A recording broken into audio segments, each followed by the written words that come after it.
Some of the turning points of history just happen. Volcanoes erupt. Earthquakes, floods and fires destroy cities. But most of the turning points of history do not just happen. This was their final power. They are the result of actions taken by people. The only thing we have to fear is fear itself. They are the work of those who use power, ambition, belief to shape events. People are the authors of history. It's the curious thing about history that we all understand the great currents matter. The institutions matter, geography matters, economics matters, what natural resources you have matters. But I do think there are moments in history when it really matters who's in power. This is the story of the people who, holding or reaching for power, shaped our world. The titans of the 20th century.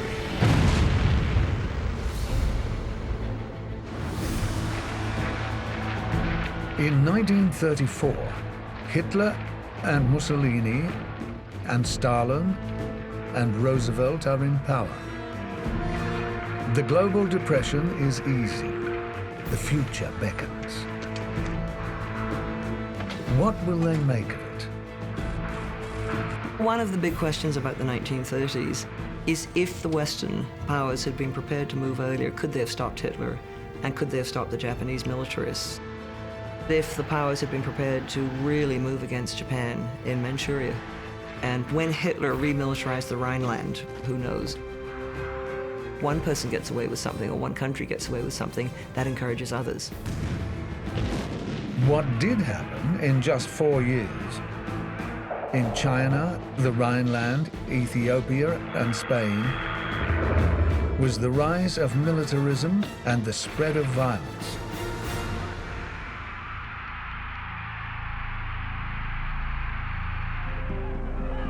In Spain, in 1934, there was violence and a Titan advanced. In 1934, there were two big uprisings, one of the miners of Asturias and the declaration of an independent Catalonia. These two things happened together. It's a time of national emergency like this, so you declare martial law, which in Spain is called a state of war, estado de guerra. The powers of the Minister of the Interior, so that's over the police and the civil guard, are transferred to the Minister of War. He decided to put Franco in charge of the repression of both of these incidents. The Spanish Air Force bombed its own territory, and troops of the Spanish Foreign Legion and Army of Africa moved violently through villages, like a conquering army on foreign soil. So during the 3 weeks of this tremendous repression that goes on, Franco has what I would call on-the-job training of being a dictator.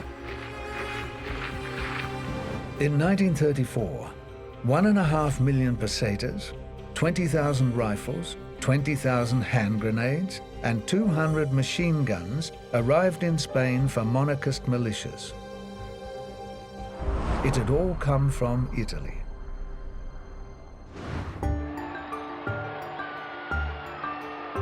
For a good decade or more, Mussolini was the fascist in power, and Hitler worshipped Mussolini. He tried to meet him. He wrote him letters, he asked for autographs, and Mussolini said, "Who is this Austrian, this strange man who's trying to get to power?" The first and keenly anticipated meeting between Duce and Führer took place in June in Venice. And Mussolini made sure that Hitler had to come onto Italian soil. And he wore a military uniform. And this put Hitler at disadvantage. He wished that he had worn a uniform as well. Their meeting didn't go very well in that Mussolini wasn't very impressed by Hitler. Hitler looked, Mussolini said, like a plumber in a Macintosh. He complained to his representative at the Vatican that Hitler had sounded like a broken record. Hitler tended to go on monologues, even when he was with people, about German superiority. So he found him tactless, strange, and he thought that he didn't have much future.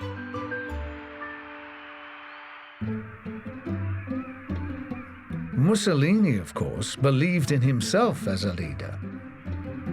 In 1934, he abolished divorce, told women to stay home and have children, and introduced a special tax on bachelors. Mussolini didn't so much rule Italy as edit it. He was an old-fashioned newspaper man, you know. It was a headline a day.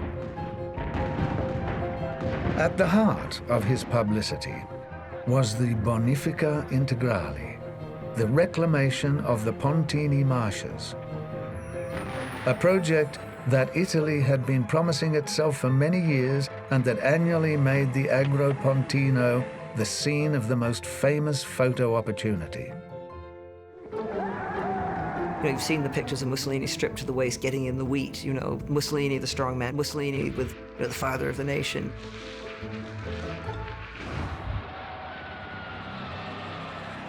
Two weeks after his return from Italy, Hitler had launched the purge of factional opponents known as the Night of the Long Knives. The Night of the Long Knives is traditionally seen as the moment at which Hitler strikes out against his own people. The more radical Nazis think Hitler's takeover hasn't gone far enough.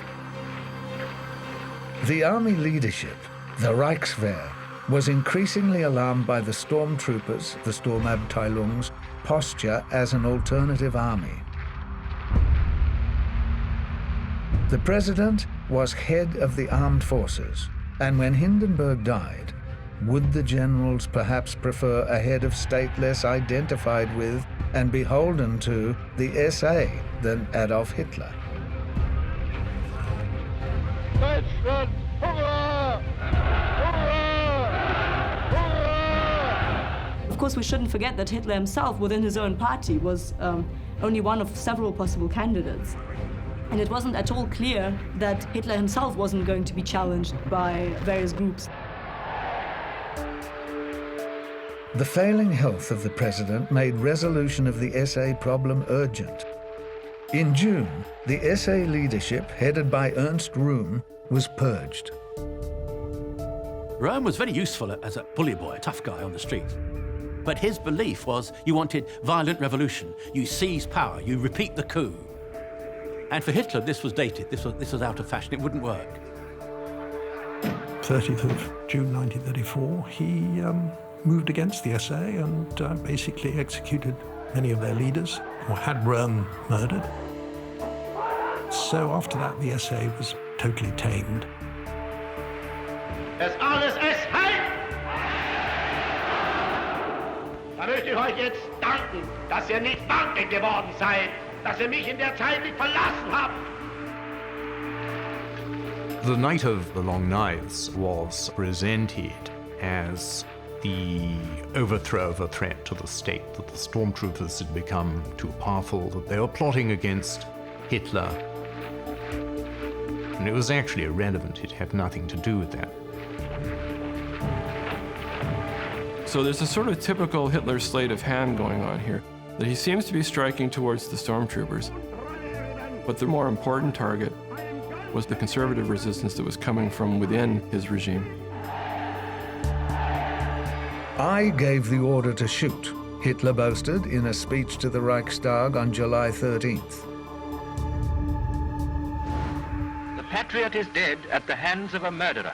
Less than 2 weeks later, Engelbert Dollfuss, the Austrian Chancellor, was murdered by a couple of Nazis, aggravating Mussolini's fear of an Anschluss, an Austrian union with Germany. His response was to move 4 divisions up to Italy's frontier with Austria. In addition to Dollfuss, Mussolini was a patron of Gyula Gombosch's far-right regime in Hungary, and as we have noted, of the far-right in Spain. Towards the end of 1934, an Italian-trained Croatian fascist, assassinated King Alexander of Yugoslavia. Across Central and Eastern Europe, in Poland, in the Baltic states, in Hungary, in the Balkans, there has been a collapse of liberal democratic regimes from the mid-1920s onwards. Perhaps not a move towards fascism, but certainly towards right-wing authoritarianism.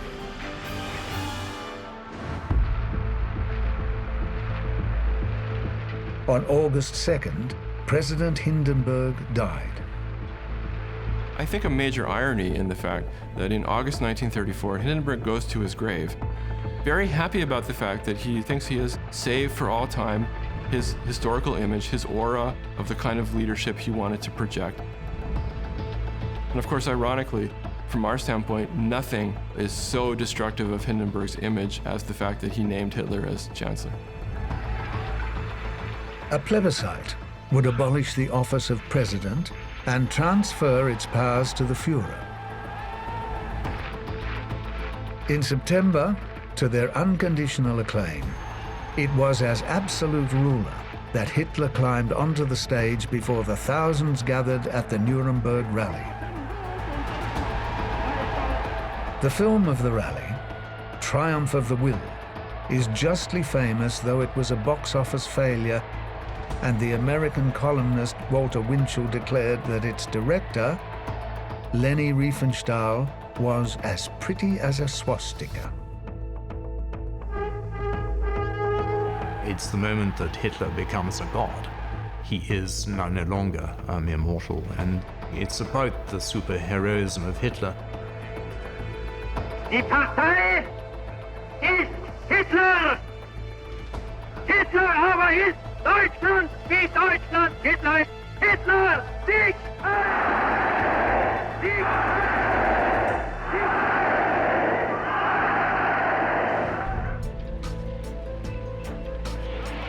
In Paris, 15 people were killed and as many as 2,000 wounded in a long night of violence that would have repercussions. The most spectacular moment of violence was on the 6th of February 1934, when a combination of right-wing organizations and veterans organizations tried to storm the Parliament building.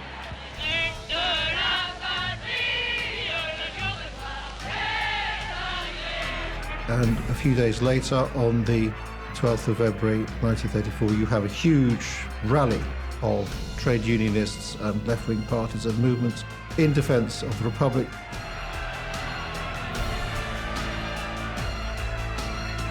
Charles de Gaulle, who, at the time of the February events, wrote, "Today the ground under us is giving way. Where will it lead?" He ventured, in my humble opinion, to a reinforcing, or even better, restoration of order, but not without many more upheavals.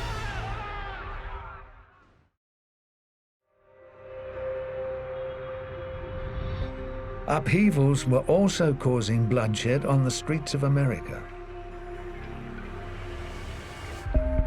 In January, the federal government was providing jobs for 4 million American workers. But having a job did not mean having a living wage. And there was widespread unrest. Labor unrest built through the year. The Toledo Auto Light strike in May was a foretaste of how things boiled over in the summer. The Minneapolis general strike produced the tragedy of Bloody Friday, when police opened fire, leaving 2 dead and 67 injured. The West Coast longshore strike, earlier in the month, had also left 2 dead after Bloody Thursday. And the largest strike in American labor history, the textile strike, saw 10 killed in September.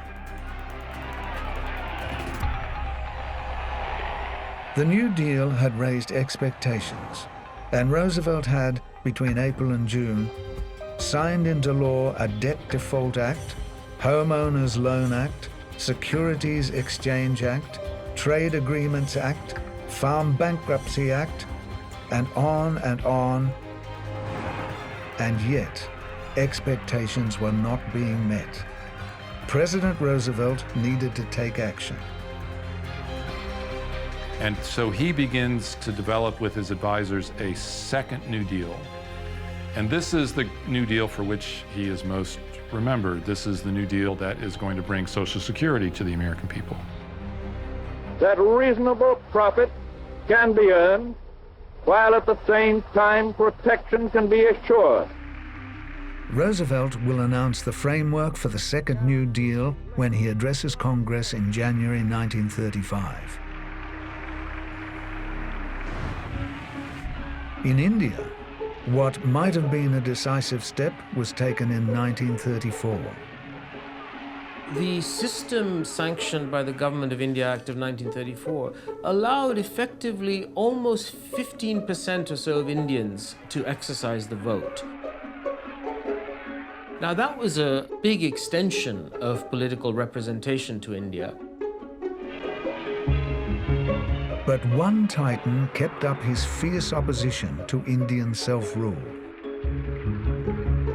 And Churchill spends a lot of time in the 1930s trying to get his anti-Indian self-rule voice heard over the BBC, and the BBC doesn't want to allow what they call his die-hard position on India to have a voice. And he is hopping mad about it.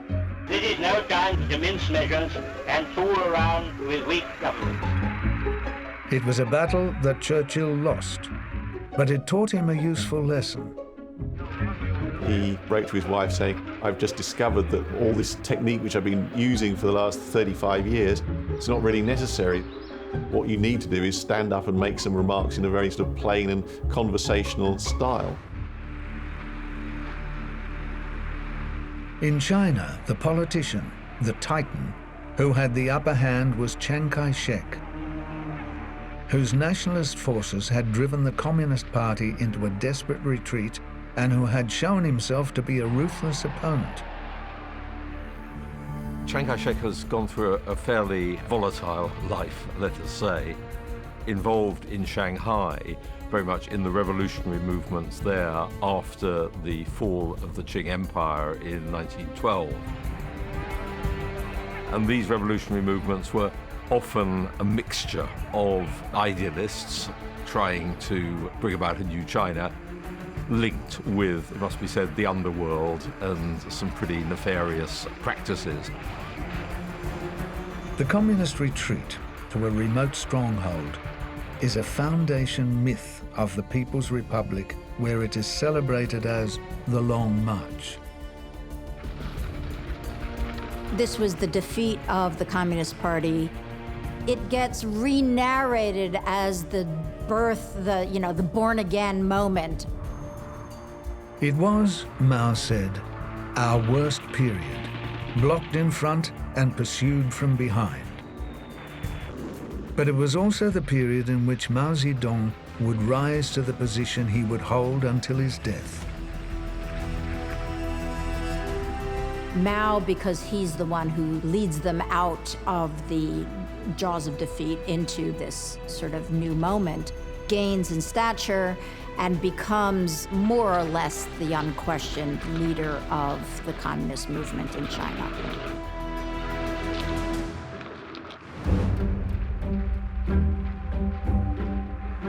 The calendar flips. Adolf Hitler is Führer, Mussolini il Duce, and Stalin is everywhere. By 1933, there were more than twice as many images of Stalin adorning Moscow as of Lenin. When Stalin made a rare public appearance at the 1935 Moscow Congress, the applause lasted for 15 minutes. Then a woman shouted, "Glory to Stalin," and they all started clapping again. In September 1935, along with the Nuremberg laws restricting the rights of German Jews, an order was made installing the swastika as the official flag of the Reich, and on the 18th of October, Hitler told his officers, "Rearm and get ready. Europe is on the move again." If we are clever, we will be the winners. 13 days earlier, Italy had invaded Ethiopia. When Mussolini came to power, their only colonies were Libya, Eritrea, and Somalia. And Mussolini had longed to correct an injustice that had happened under the weak liberal government.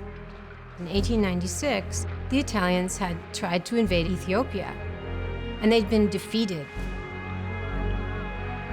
So you get these squares and piazzas filled up with people, the triumphant leader announcing the war in Abyssinia.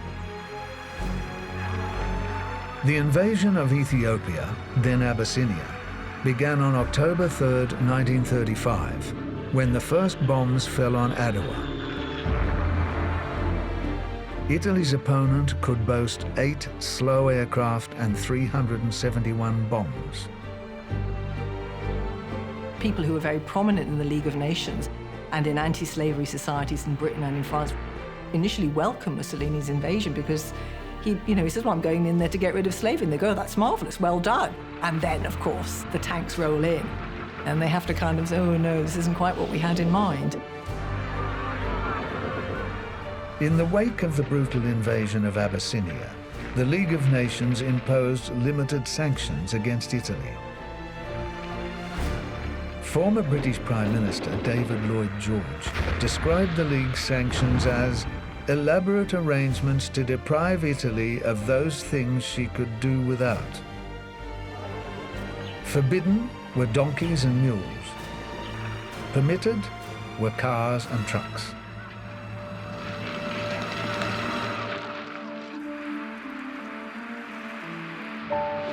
The Royal Navy dominated the Mediterranean and could have stopped without a thought this entire enterprise simply by denying him access to the Ethiopian coast, by blocking the Suez Canal. Such was the fear of creating another war. They thought, well, we mustn't precipitate this.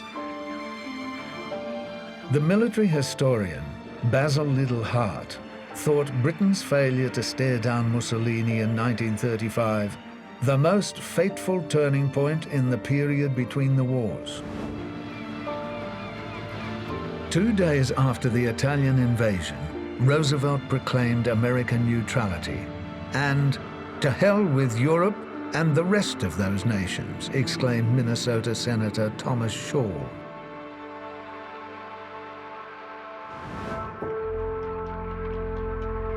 As 1936 opened, Spanish Prime Minister Manuel Azaña wrote that the left feared a military coup,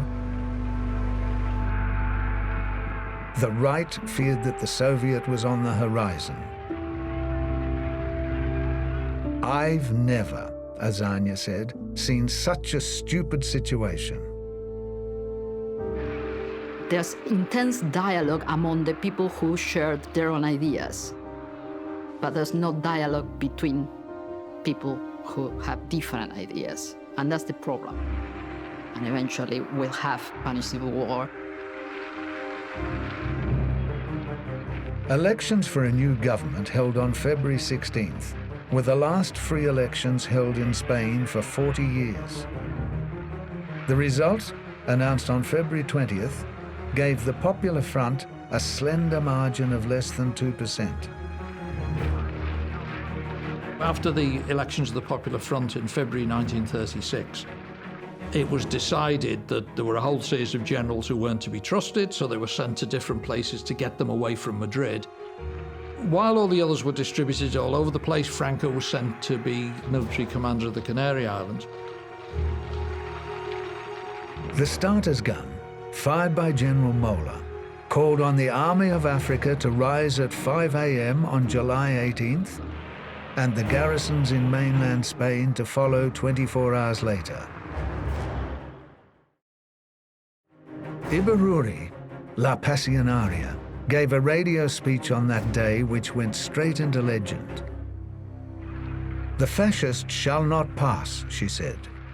"No pasarán." In July and August, Hitler and Mussolini provided the first practical assistance, and it was decisive. They supplied the air transport that pitched Franco's crack Army of Africa into the battle. Germany provided the airlift for the Army of Africa, without which the nationalist war effort would have been lost. Both boats, but also bombers that transported the troops across the Straits of Gibraltar.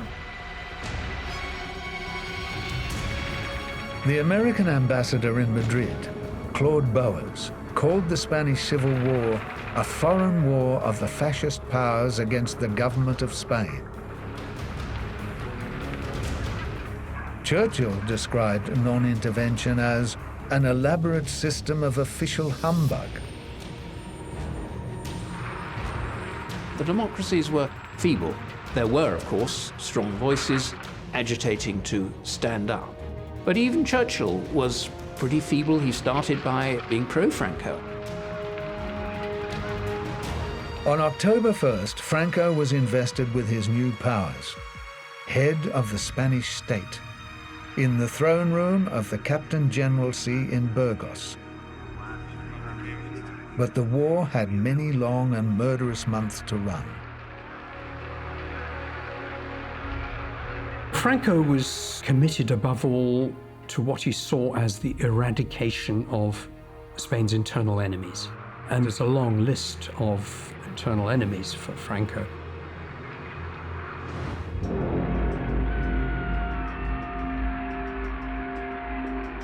On Saturday, March 7th, Hitler had addressed the Reichstag.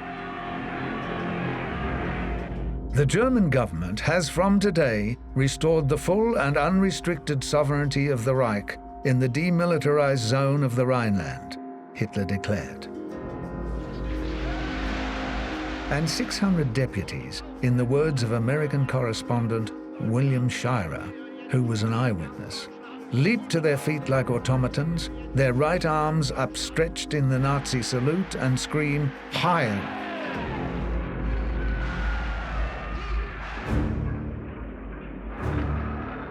The Rhine and the territory alongside it is really key. And of course, it's also there as a border. The Rhineland was a 50-kilometer wide strip of territory on the eastern bank of the River Rhine, which, kept demilitarized, constituted an important part of France's defendability. The German military were terrified. They said that the French can just walk in and wipe us out. They hadn't got anything there, really, at all. And if the French had responded vigorously, I think Hitler might have been stopped in his tracks. Of the remilitarization of the Rhineland, Lord Lothian comfortingly remarked that the Germans were only going into their own back garden. The remilitarization of the Rhineland gives the National Socialist state and Hitler a set of resources that make them a much more formidable foe. And it's the only time Hitler says to his troops, if you meet opposition, come back. They never get that instruction again. In explaining to the Parliament why Britain did nothing, Anthony Eden said, "It is the appeasement of Europe as a whole that we have constantly before us." And there he let loose a word that would be vilified for generations to come. Hitler had the Rhineland. He had the Berlin Olympics. He had increased the Wehrmacht's frontline divisions from 7 to 51 in just 3 years. And in Mussolini, he had an ally who was throwing his weight around. Ethiopia was a great imperialist triumph. It was a correction of a historic injustice, and it was a way for Mussolini to shore up his popularity. On November 1st, in a speech in Milan's Cathedral Square, Mussolini said that the Rome-Berlin Agreement was an axis around which all the European states who want peace can revolve. Marshal Badoglio had led his troops into Addis Ababa in May. There had been just over 1,000 Italian casualties. Assaulted by bombing, poison gas and massacre, Ethiopian casualties are uncounted. Mussolini was the great prototype and also a working model of how a fascist society could actually work.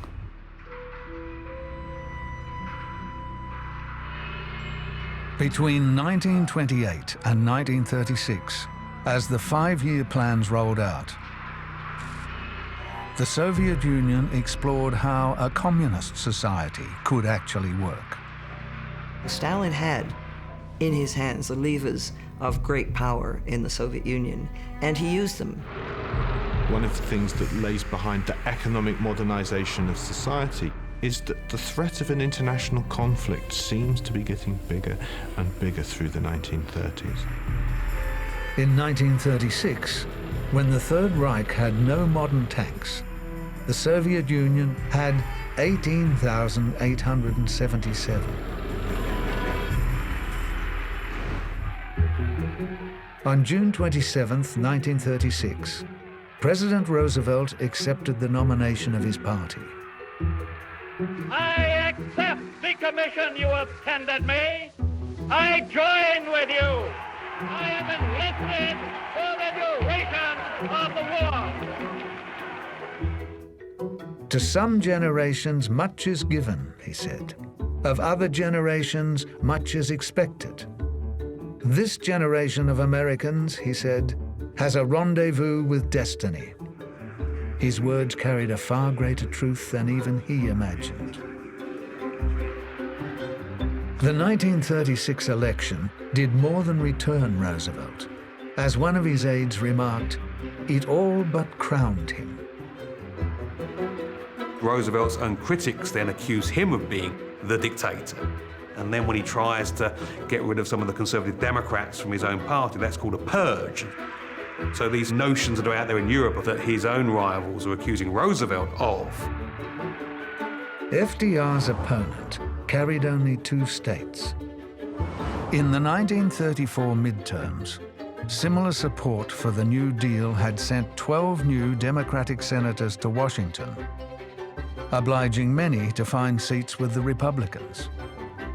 The newcomers included Harry S. Truman from Missouri. When Roosevelt wins his landslide re-election in 1936, which no one had necessarily foreseen, his first and real only major domestic measure of his second term is to try and reform the Supreme Court. If we would make democracy succeed, I say we must act now. Roosevelt was very frustrated and worried about the Supreme Court, and he put together this plan to add additional justices for every justice that would refuse to retire after the age of 70.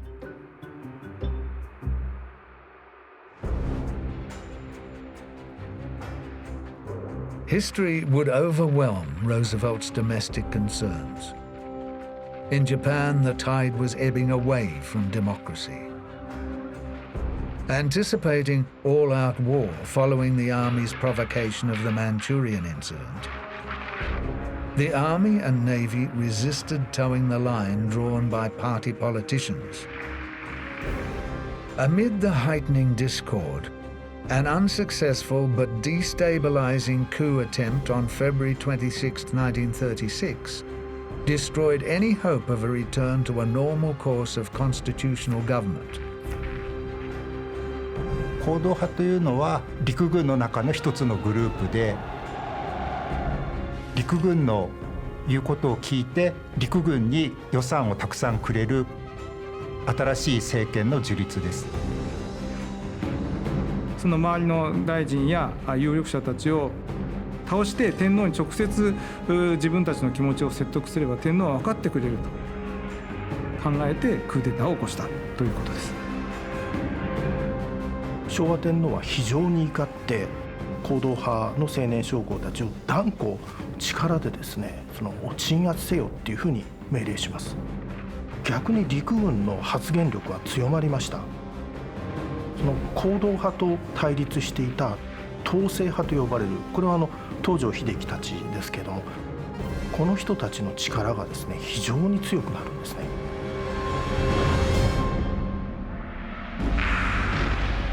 Japanese expansion through Manchuria led some genuinely patriotic leaders in China to force a showdown, insisting that Chiang Kai-shek focus his strength not on eliminating the communists, but on the foreign invader. The affair is known as the Xi'an Incident. Chiang was kidnapped by the former ruler of Manchuria, who'd been expelled by the Japanese takeover. I think Chiang realized after that he had to pull together with the communists in a united front. It was the Xi'an incident that first revealed the skill and influence of Sung Mei-lin, Madame Chiang Kai-shek. She came in and she acted as a broker. She smoothed things over between all of the key players. She persuaded the young general that he needed to release Chiang Kai-shek and that he would be protected.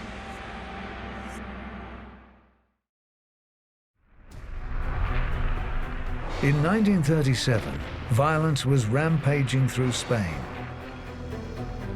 To the east, new records in terror were being set in the Soviet Union, and in China, an invader attacked. And the history books say that the war started in 1939. World War II broke out on the 7th of July, 1937. This is not a date that European historians generally attribute to this event, but I think there is a very strong case that actually the Second World War began in Asia, and particularly with shooting between locally garrisoned Chinese and Japanese troops at a bridge called Lugotiao. In 1937, the Japanese Ministry of Education issued a text titled Cardinal Principles of the National Polity. This was an official statement for use in schools. It defined the Japanese state as aggressively nationalist, imperialist, authoritarian, non-individualistic. Then with the full-scale Japanese invasion in 1937, you have a real military power that's coming in and is sweeping through your land in a way that looks to be incredibly unstoppable. From mid-July, Japanese troops were surging into China. By December, Chiang Kai-shek, already defeated in Beijing and Shanghai, had been forced to abandon Nanjing. More actually from this point on until 1947, we were not actually affected much by the Japanese attack during those 12 years. So he started to build him as an ideologist, a military strategist, and also the unquestionable leader of the Chinese Communist Party. Mussolini sent one of his most rabid supporters, Roberto Farinacci, to report on the war in Spain, in which he had invested heavily. He sent a lot of technical experts, and he ended up sending many more troops than his generals wanted him to. Viva Italia! Farinacci reported that the war had become a contest between massacres, almost a sport. By February 1937, Italian air and land forces in Spain exceeded 50,000. They suffer a severe military defeat in March 1937 at a place called Guadalajara. That further adds to the general sense in Europe, oh, Italians, typical, they can't fight. They couldn't even beat the Ethiopians in 1896, and now they're hopeless in Spain. And that further militarizes the regime at home.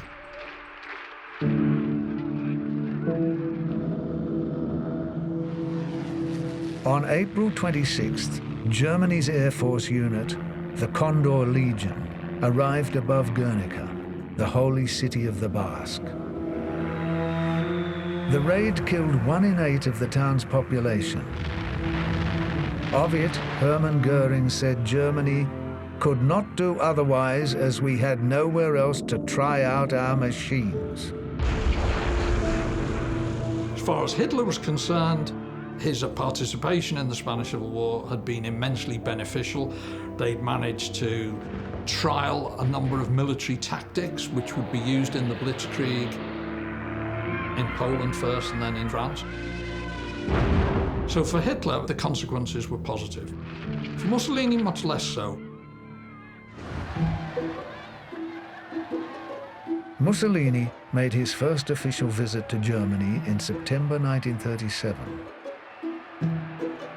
This time, Hitler was in uniform. It would be dangerous folly for the British people to underrate the amazing qualities of courage, comprehension, self-control, and perseverance which he exemplifies, Churchill wrote on October 10th. He was describing Mussolini. It was said that in the crowd welcoming Mussolini to Berlin were many who had been given cheering lessons in their workplaces. When Hitler made his return visit to Italy in May 1938, the cheering in Florence struck an even less sincere note. It was a recording played through loudspeakers. In May 1937, Neville Chamberlain entered Downing Street without an election. He was 68. Lord Halifax, who had become Foreign Minister in February 1938 and was the favourite of many, including the King, to succeed Chamberlain as Prime Minister in 1940, met Hitler on November 19, 1937, and wrote in his diary that he found him very sincere. Chamberlain described Halifax's visit to the Führer as a great success. In November, the British publisher, Victor Gollancz, chose Stalin as his Man of the Year because he was safely guiding Russia on the road to a society in which there will be no exploitation.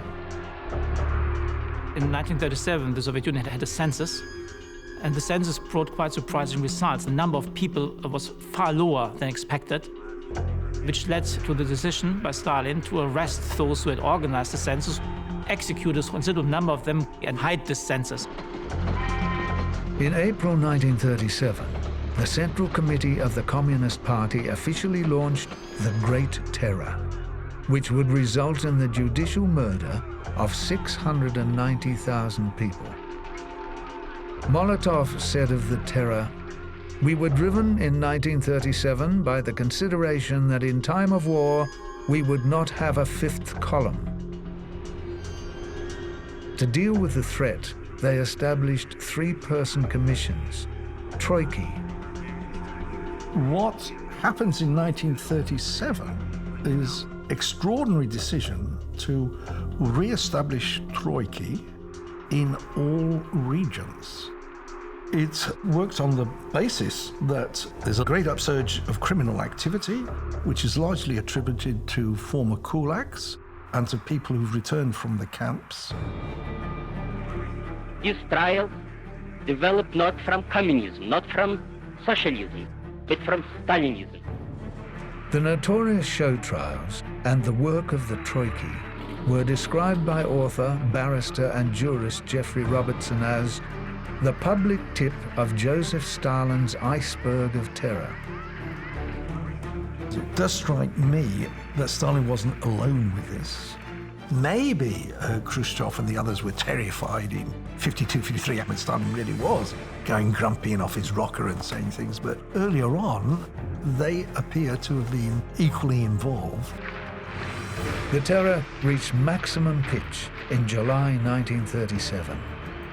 Perhaps the most extraordinary purge was of the leading ranks of the Red Army. I think it's difficult to talk about the purge of the Red Army and say that there's some sort of golden mine. I think that the beginning of the purge is very much instigated by Stalin, and of course end up consuming tens of thousands of Soviet officers. In Stalin's purges, 75 members of the 80-member Supreme Military Soviet were killed, while 13 out of 15 army commanders, 50 out of 57 corps commanders, 154 out of 186 divisional commanders, and 36,000 others were purged. In Chicago, on September 12th, the president delivered a speech calling on countries to quarantine the nations that were causing what FDR described as international anarchy and instability.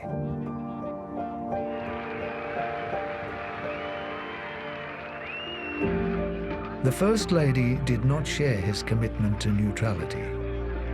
Eleanor Roosevelt made speeches in support of the Spanish Republic and openly contributed to the Spanish Children's Fund and the Abraham Lincoln Brigade, one of the international brigades fighting on the Republican side. And she had a voice. She had a syndicated column from about 1936 to the end of her life. And she wrote, for Look and Life and Time and Newsweek and Red Book and all the great magazines, and really had a very public life. She writes to a friend, "I have very good news. I have earned through my columns, through my newspaper and magazine articles, more than Franklin earned as president."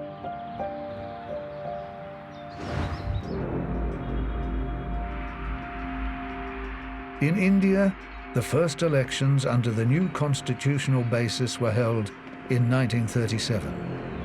And it brought Congress governments into power in the majority of the provinces, because it also prepared the subsequent path of Indian nationalism towards a constitutional transfer of power, rather than a revolutionary overthrow of the empire. This startled the All India Muslim League into action, and Jinnah returned from London to lead the league. Muhammad Ali Jinnah, who deserves a place on the fringe of the Gallery of Titans. Jinnah is really one of the great enigmas of 20th century India. Trained as a lawyer in London, a complete Anglophile, he was not a believer. He drank whiskey, pork, ham sandwiches, etc. And yet he emerges as the leader of Indian Muslims. And this is the real paradox. Was it something that he willed? Was it purely his own personal ambition? Or was he fighting for a greater cause? And for what did Eamon de Valera fight? He took his place on the fringe when he gained power in Ireland in 1932. What he fought for was defined in 1937. One of Eamon de Valera's defining achievements was the 1937 Constitution. He worked closely with the Catholic hierarchy when he drafted it. The Constitution says a lot of things, but it states that women's place is in the home. It places the Irish language as the first official language, and perhaps most importantly, it lays claim to the 6 counties of Northern Ireland. And Hitler will lay claim to the Sudetenland, and Japan will push further into China, and a man with an umbrella will take on the Titans, but never become one. The world has changed. It is no longer after the First World War. It is now before the Second.